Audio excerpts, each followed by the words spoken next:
Le derby est toujours un moment particulier, d'autant plus pour les joueurs formés à l'OL. Mais pendant l'été, 3 cadres lyonnais ont quitté le club, Gonalon, Tolisso et Lacazette. Ils ont été remplacés par des joueurs étrangers à qui il a fallu parler du derby. La saison dernière, ils étaient 5 joueurs formés au club titulaire à Geoffroy Guichard. Ils seront seulement 2, voire 3 à l'être dimanche soir. Une donnée à prendre en compte pour l'ancien lyonnais, Sébastien Faure.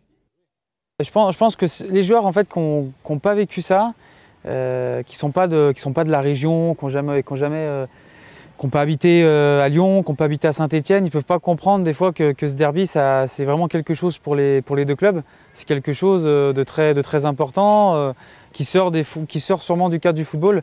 Mais c'est vrai que les joueurs qui n'ont pas vécu ça, ils ne peuvent pas comprendre. Certains joueurs qui ont vraiment eu cette aminosité tous les ans, soient énervés à ce point-là. Ouais. Une nervosité qui a pénalisé l'OL lors des derniers derbys dans le Chaudron.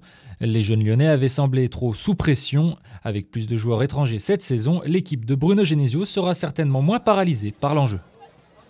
Oui, faut peut-être pas arriver en claquette, hein, parce que ça fait 3 ans que Lyon arrive en sandales là-bas à Geoffroy Guichard, et ça fait 3 ans que c'est pas fameux, donc il faut avoir cet aspect détaché, et je pense que la concentration, elle vient quand même naturellement, parce que c'est un match qui est ancré, qui est au calendrier.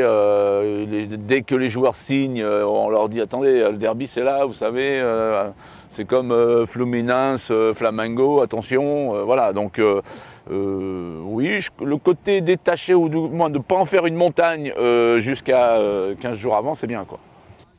Mais l'OL aura forcément une obligation de résultat. Les Lyonnais n'ont plus gagné à Saint-Etienne depuis 4 ans, une éternité dans l'histoire récente des derbys.